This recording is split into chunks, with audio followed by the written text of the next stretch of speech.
खुलुमबाय आंनि मुलुगनां बड' निउस चेनेलाव गासैखौबो गोसो गोथारै बरायहरनाय जाबाय। बे समाव आं नोंथांमोननि सिगाङाव फुंबिलिनि मोननैसो खौरां लाना फैलायबाय।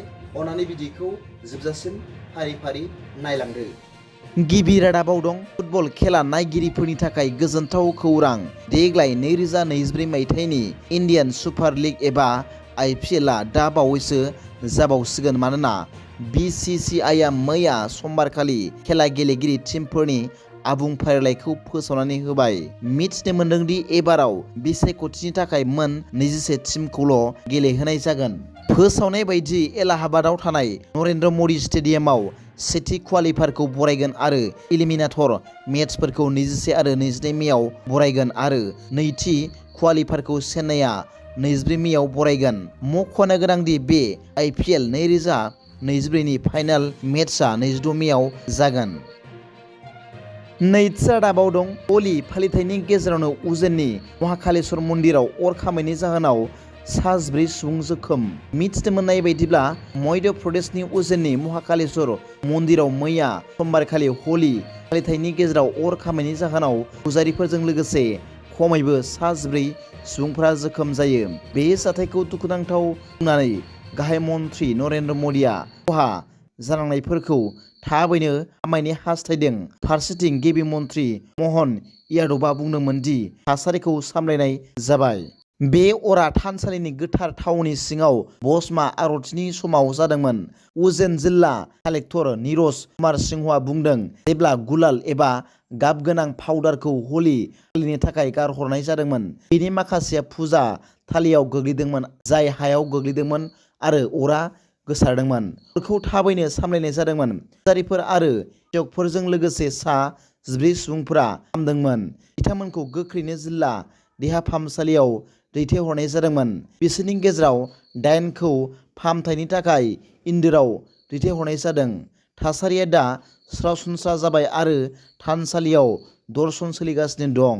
जिल्लानि मावख'गिरिफोरा बेखौ मिथिनो नाजागासिनो दं दि बे गाबाव माबा मोनसे रासायनिक थानो हागौ नामा, जायनि जाहोनाव अरा बेबादि गोसारदोंमोन होनना आनजाद खालामदों।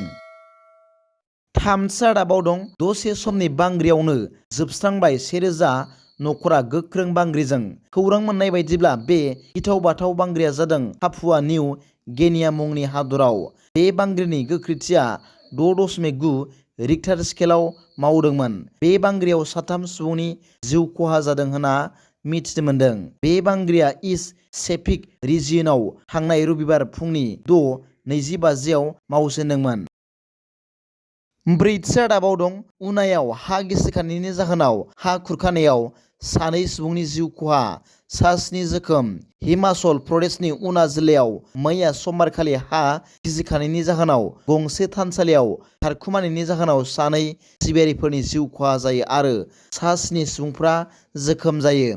उनानिफ्राय 40 किल'मिटार गोजानाव थानाय उना जिल्लानि अम्ब महकुमानि मैरी गामिनि देरा बाबा बडभाग सिंहखौ गोबां अनजिमानि सुबुंफोरा गाज्रि गोसोफोरजों गाग्लोबजानाय सुबुंफोरनि फाहामथाय नागिरनानै दावबायहैयो।